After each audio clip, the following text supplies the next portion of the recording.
নমস্কার, আমি ডক্টর অনির্বাণ চক্রবর্তী।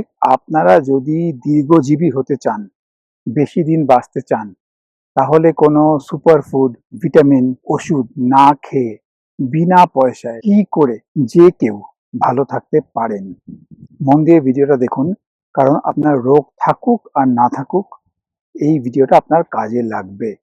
নমস্কার, আমি ডক্টর অনির্বাণ চক্রবর্তী। যারা আমাকে প্রথমবার দেখছেন, আমি একজন কনসালটেন্ট ফিজিশিয়ান। আমি ইংল্যান্ডে চাকরি করি আর কলকাতায় নিজের চেম্বারে আমি ডায়াবেটিস, হাই ব্লাড প্রেশার, হার্টের রোগ, কিডনির রোগ ইত্যাদিতে আক্রান্ত পেশেন্টদেরও দেখি। আমার মেন ইন্টারেস্ট হচ্ছে লাইফস্টাইল মেডিসিন, যেখানে আপনি কম ওষুধ খেয়ে ভালো থাকতে পারেন। এবং এই লাইফস্টাইল মেডিসিনের জন্যই আমি একটি ডায়াবেটিস অ্যান্ড ওবেসিটি রিভার্সাল কোর্সও চালু করেছি, যার লিঙ্ক আপনি নিচে দেওয়া ডেসক্রিপশনে পেয়ে যাবেন। যদি আপনি ওষুধ ছাড়া ভালো থাকতে চান আর রোগ নির্মূল করতে চান, তাহলে আজকে বলবো যে 5টা জিনিস যেটা আপনারা করতে পারেন, যেটা করলে আপনারা যে কেউ দীর্ঘজীবী হতে পারেন, আপনাদের রোগ থাকুক আর না থাকুক। নাম্বার 1 হচ্ছে শান্ত মন। মন শান্ত যদি থাকে, তাহলে আপনার স্ট্রেস লেভেল কমবে। স্ট্রেস লেভেল কমলে কর্টিসল কমবে, আর কর্টিসল কমলে ইনসুলিন রেজিস্ট্যান্স, বেলি ফ্যাট এবং হার্টের ওপর চাপ এগুলো কমবে। এবং এগুলো কম রাখতে পারলে আপনারা ভালো থাকবেন। পৃথিবীর যে যে দেশে মানুষ বহু বছর বাঁচে, সেখানে দেখা গেছে মানুষের মন জেনারেলি শান্ত, তাদের অশান্তি কম। যে জিনিসের ওপর তাদের কন্ট্রোল নেই, তারা অকারণে সেই সব জিনিস নিয়ে চিন্তা ভাবনা করে না। আমি এখন আছি একটা ওয়েস্টার্ন এশিয়ার একটা দেশে, তার নাম জর্জিয়া। সেখানে লোকে চাষবাস করছে, গরু চড়াচ্ছে, ঘোড়া চড়াচ্ছে। আমাদের দেশেও আজ থেকে 100 বছর আগে মানুষ সেরম করতো। গ্রামের দিকে এখন যদি আপনি যান, দেখবেন বহু লোক দীর্ঘজীবী, কোনো ওষুধ ছাড়া, কোনো রোগ ছাড়া। তাদের কিন্তু কেরিয়ার, শেয়ার মার্কেট, টাকা পয়সা, বিজনেস, তার চিন্তা নেই। এবং এই যত চিন্তা কম করবেন, তত আপনারাও ভালো থাকবেন। তাহলে আপনারা এখন মডার্ন লাইফে কি করতে পারেন? আপনারা যেটা করতে পারেন সেটা হচ্ছে যে একটুখানি মেডিটেশন। এটা বোঝা যে আপনার কন্ট্রোলে সবকিছু নেই, এবং এটা যদি বুঝতে পারেন, তাহলেই আপনার চিন্তা কমবে। আপনি যদি এখন চিন্তা করেন যে আপনার ছেলে বিদেশে আছে, সে আজকে সকালে কি খেলো, তাহলে আপনার চিন্তা কমবে না। আপনাকে বুঝতে হবে যে আপনি ছেলেকে বড় করে দিয়েছেন, এবার তার লাইফ তাকে লিড করতে দিন। শেয়ার মার্কেট আজকে বাড়বে কি কমবে, আপনার লস হবে কি লাভ হবে, সেটা আপনার কন্ট্রোলে নেই। আপনার বস আপনাকে কি বলবে, সেটা আপনার কন্ট্রোলে নেই। তাহলে মেডিটেশন বা মাইন্ডফুলনেস, এটা খুব ইম্পর্টেন্ট। এটা নিয়ে আমি গোটা দুয়েক ভিডিও বানিয়েছি যে কি আপনি টেকনিক ফলো করতে পারেন যাতে অনেক সময় না দিয়েও আপনি ভালো থাকবেন, সেটা দয়া করে দেখে নেবেন। কিন্তু এরকম নেচার যদি পান, নেচারের মধ্যে হাঁটা হচ্ছে স্ট্রেস কমানোর জন্য খুব ইজি স্টেপ। এবার আমি বুঝছি যারা কলকাতায় থাকছেন বা শহরে থাকছেন, তাদের পক্ষে এরকম নেচার পাওয়া ডিফিকাল্ট। কিন্তু দেখবেন কলকাতার লোক রবীন্দ্র সরোবরে গিয়ে মর্নিং ওয়াক করে, সেটাতে কিন্তু ডেফিনেটলি সায়েন্টিফিক এভিডেন্স আছে যে তাতে আপনাদের লাভ হয়। সুতরাং চেষ্টা করবেন একটু নেচারের মধ্যে ওয়াকিং করতে। জিমের মধ্যে ট্রেডমিলে হেঁটে বিরাট কিছু স্ট্রেস কমবে না, উল্টে স্ট্রেস বাড়বে। এই অনেকে দেখে যে জিম করে এসে তাদের ব্লাড সুগার বেড়ে যায় because of the extra stress. নেচারে হাঁটলে কিন্তু স্ট্রেসটা কমবে। আর যেটা বললাম যে গীতাতে বলা আছে, কর্মণ্যে বাধিকারস্তে মা ফলেষু কদাচন। মানে তোমার তোমার কর্মের ওপর অধিকার আছে, ফলের ওপর অধিকার নেই। ইউরোপিয়ান আপনি যদি টেক্সট দেখেন, মেডিটেশন বলে একটা বই আছে, যেটাকে স্টয়েসিজম বলে। সেখানে মার্কাস অরেলিয়াস, এপেক্টিটাস, এদের অনেক কিছু কোটস আছে। তারাও কিন্তু একই জিনিস বলছে যে আপনি আপনার কাজ করে যাবেন, ফল নিয়ে ভাববেন না। যেটাতে আপনার কন্ট্রোল আছে সেটা আপনি করবেন, ফল নিয়ে ভাববেন না। বড় বড় স্পোর্টসম্যানদের এই একই কথা বলা হয়। যে ধরুন আপনি টেনিস খেলছেন, বলা হয় যে সার্ভিসটা ঠিক করে করা নিয়ে ভাবো, শটটা ঠিক করে মারা নিয়ে ভাবো, রেজাল্ট কি হবে সেটার উপর তোমার কোনো কন্ট্রোল নেই। ক্রিকেটেও তাই, ফুটবলেও তাই।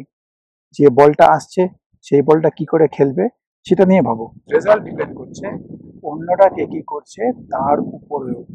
তাহলে ওভারঅল আপনাকে বুঝতে হবে দীর্ঘজীবী হতে গেলে আপনাকে চেষ্টা করতে হবে স্ট্রেস কম রাখতে, অকারণ চিন্তা কমাতে। ২ নম্বর যেটা খুব ইম্পর্টেন্ট দীর্ঘজীবী হওয়ার জন্য সেটা হচ্ছে রেস্টফুলনেস। যদি ধরুন স্ট্রেস হচ্ছে 40% রেসপন্সিবল, তাহলে রেস্টফুলনেস হচ্ছে 20% রেসপন্সিবল। রেস্টফুলনেস মানে আপনি সারাক্ষণ শান্তিতে আছেন, আপনি সারাক্ষণ একটা স্টেট অফ রেস্টে আছেন, তাহলে আপনার পালস রেটটা কম থাকবে। আপনি যদি পারেন নিজের পালস রেটটা চেক করুন এখনই, দেখবেন যত টেনশন করেন, যত রেস্ট কম, তত আপনার পালস রেট বেশি।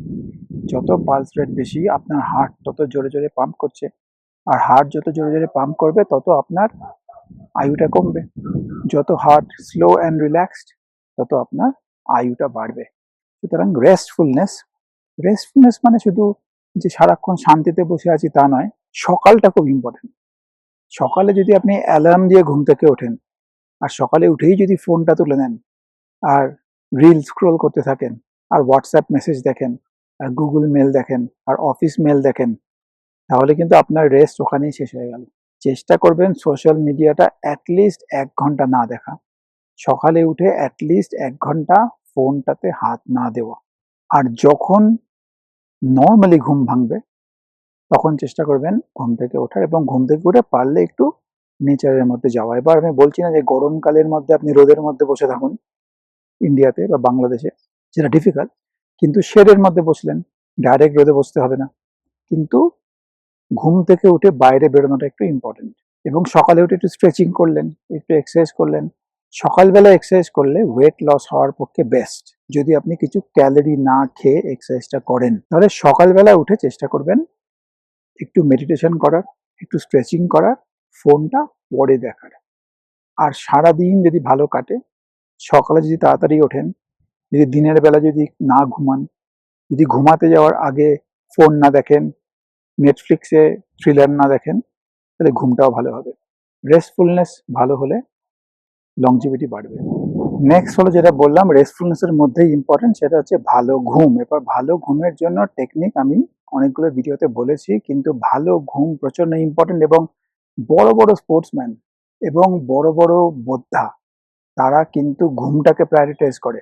রাত জেগে জেগে খেলা দেখা, রাত জেগে জেগে সিনেমা দেখা, এগুলো আমিও করেছি কম বয়সে, কিন্তু এখন আমি প্রায়োরিটাইজ করি আমার ঘুমকে। ঘুমটা খুব ইম্পর্টেন্ট। ঘুম ভালো না হলে পরের সারা দিন স্ট্রেস লেভেল খুব বেশি থাকে এবং প্রোডাক্টিভিটি খুব কম থাকে। সুতরাং ভালো ঘুমটা খুব ইম্পর্টেন্ট। ঘুম হচ্ছে অ্যাটলিস্ট 15% ইম্পর্টেন্ট ভালো থাকার জন্য।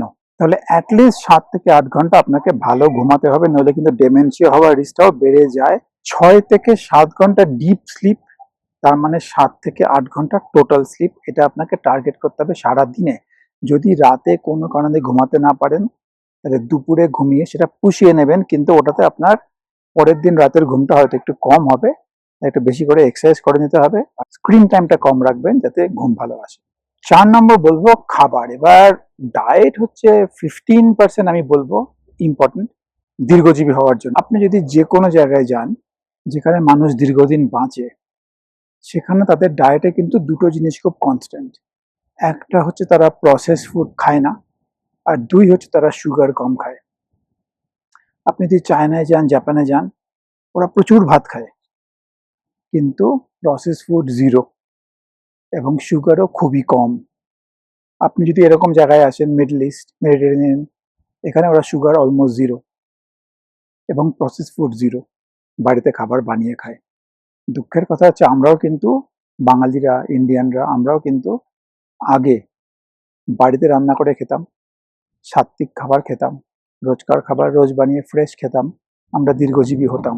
এখন আমরা প্রসেস ফুড খাই, বাইরের খাবার খাই, সুগারি খাবার খাই, তাই এখন আমরা কম বয়সে ভুগি। তাই আপনাকে চেষ্টা করতে হবে যে প্রসেস ফুড আর সুগারটাকে অ্যাভয়েড করতে হবে, বেশি করে ন্যাচারাল খাবার খান যতটা পারা যায়। ডায়েট ভালো করলে অবভিয়াসলি রোগটোগ অনেক কম থাকবে। আর এক্সারসাইজ নিয়ে বলার তেমন কিছু নেই, যত মুভমেন্ট করবেন তত আপনার জন্য ভালো। এবার এক্সারসাইজ মানে এমন নয় যে আপনাকে জিমে যেতে হবে। ইনফ্যাক্ট জিমে গিয়ে যে আপনি দীর্ঘজীবী হবেন এই ব্যাপারটা একটা স্ক্যামের মতোই ব্যাপার। জিমে যাওয়ার কোনো প্রয়োজন নেই। রোজকার রোজ আপনার মতো করে যতটা পারেন মুভমেন্টটাকে ইনকর্পোরেট করুন আপনার লাইফে।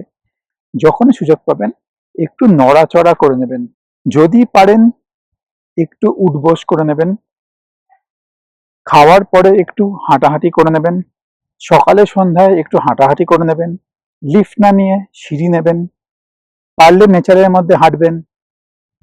বেশি কষ্ট করার দরকার নেই, প্রচুর এক্সারসাইজ করার দরকার নেই, কিন্তু একটু আধটু এক্সারসাইজ না করলে, নড়াচড়া না করলে মাসেল ওয়েস্টিং হবে। যখন বয়স বাড়বে তখন আপনার মাসেলগুলো উইক হয়ে গিয়ে আপনি দুর্বল হয়ে যাবেন, তখন কিন্তু আপনি বেশি হাঁটাহাঁটি করতে পারবেন না। আর হাঁটাহাঁটি করতে না পারলে অবভিয়াসলি অনেক রোগ বাড়বে এবং পড়ে যাওয়ার রিস্ক বাড়বে।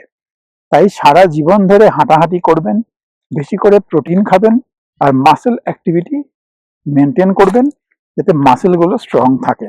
তাহলে এই 5টা সিম্পল জিনিস, এমন কিছু কঠিন ব্যাপার নয়। অকারণে অশান্তি করবেন না, মনটাকে শান্ত রাখবেন। 2 হচ্ছে রেস্টফুলনেস, পারলে একটু নেচারের মধ্যে থাকবেন, গার্ডেনিং করবেন, হাঁটাহাঁটি করবেন। 3 নম্বর হচ্ছে ভালো ঘুমাবেন। ঘুমটা খুব ইম্পর্টেন্ট। ঘুমের সময় আপনার বডি রিকভার করে সারা দিনের যা ট্রমা, যা বর্জ্য পদার্থ, ব্রেন কিন্তু ঘুমের মধ্যেই বের করে। 4 নম্বর হচ্ছে ন্যাচারাল খাবার খাবেন, প্রসেস খাবার কম, সুগার কম। আর 5 নম্বর হচ্ছে নড়াচড়া করবেন। এটুকু করলেই আপনি দীর্ঘজীবী হবেন।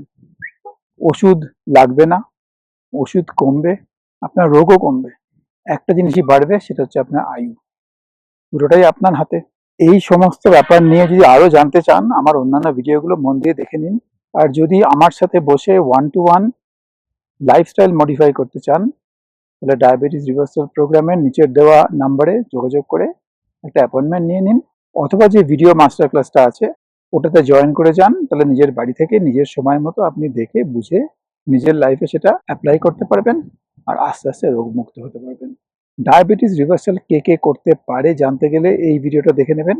আর মাত্র 3 দিনে কি করে আপনি ব্লাড সুগার কমাবেন দেখতে চাইলে এই ভিডিওটা দেখে নিন। ভালো থাকবেন।